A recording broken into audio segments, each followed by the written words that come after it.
Assalamualaikum warahmatullahi wabarakatuh. Perkenalkan, nama saya Novita Juanti, NIM C1B021045 dari Prodi Ilmu Tanah, Fakultas Pertanian Universitas Mataram. Di sini saya akan menjelaskan materi tentang negara dan konstitusi. Negara itu sendiri memiliki arti, yaitu suatu organisasi atau kelompok atau beberapa kelompok manusia yang bersama-sama mendiami wilayah tertentu dan mengakui adanya satu pemerintahan yang mengurus tata tertib serta keselamatan kelompok tersebut.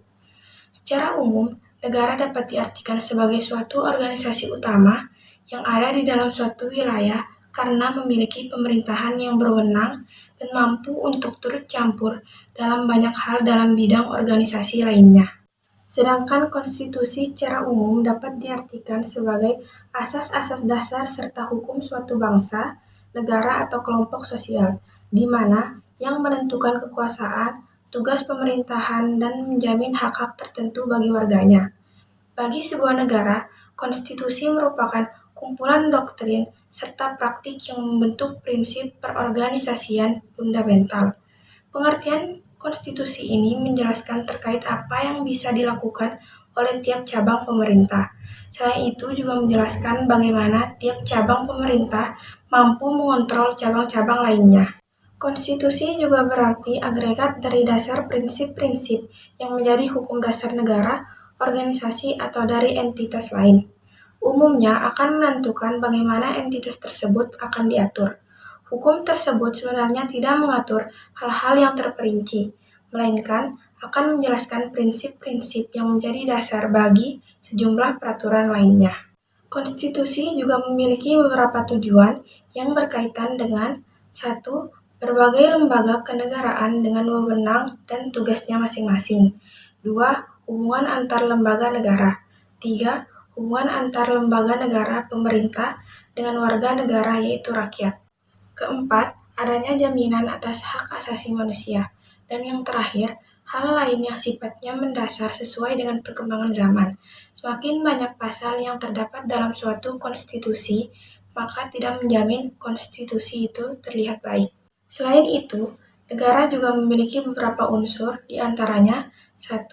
Masyarakat atau rakyat, yaitu sebagai individu yang mendiami dan berstatus sebagai warga di suatu negara.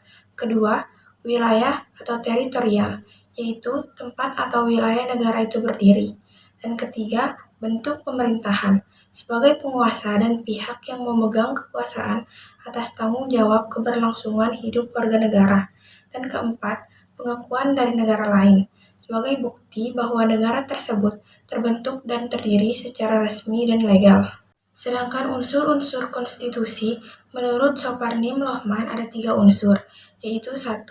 Konstitusi sebagai perwujudan perjanjian masyarakat atau kontrak sosial, sehingga menurut pengertian ini, konstitusi-konstitusi yang ada merupakan hasil atau konklusi dari persepakatan masyarakat untuk membina negara dan pemerintahan yang akan mengatur mereka.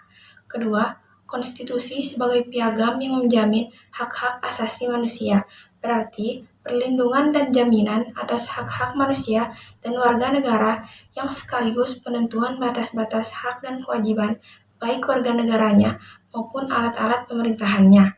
Ketiga, konstitusi sebagai forma regimenis, yaitu kerangka bangunan pemerintahan.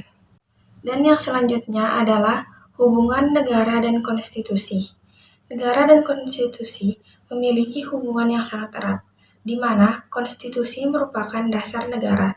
Dasar negara memuat norma-norma ideal yang penjabarannya dirumuskan dalam pasal-pasal yang terdapat pada Undang-Undang Dasar, yang merupakan satu kesatuan utuh, di mana tercantum dalam pembukaan Undang-Undang Dasar 1945 dengan dasar negara Pancasila. Melaksanakan konstitusi pada dasarnya juga melaksanakan dasar negara. Dasar negara berkedudukan sebagai norma hukum tertinggi negara dan menjadi sumber bagi pembentukan norma-norma hukum di bawahnya. Salah satunya adalah konstitusi.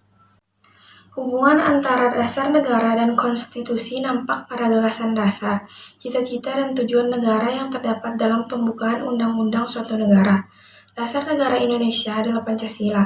Dasar Negara Pancasila merupakan pandangan bangsa Indonesia yang mengandung nilai-nilai luhur bangsa dalam menentukan konsep dasar dan cita-cita bangsa. Dengan demikian, secara tidak langsung, Pancasila mengikat bangsa Indonesia dalam praktik kenegaraan. Sekian penjelasan dari saya, kurang lebihnya saya mohon maaf. Assalamualaikum warahmatullahi wabarakatuh.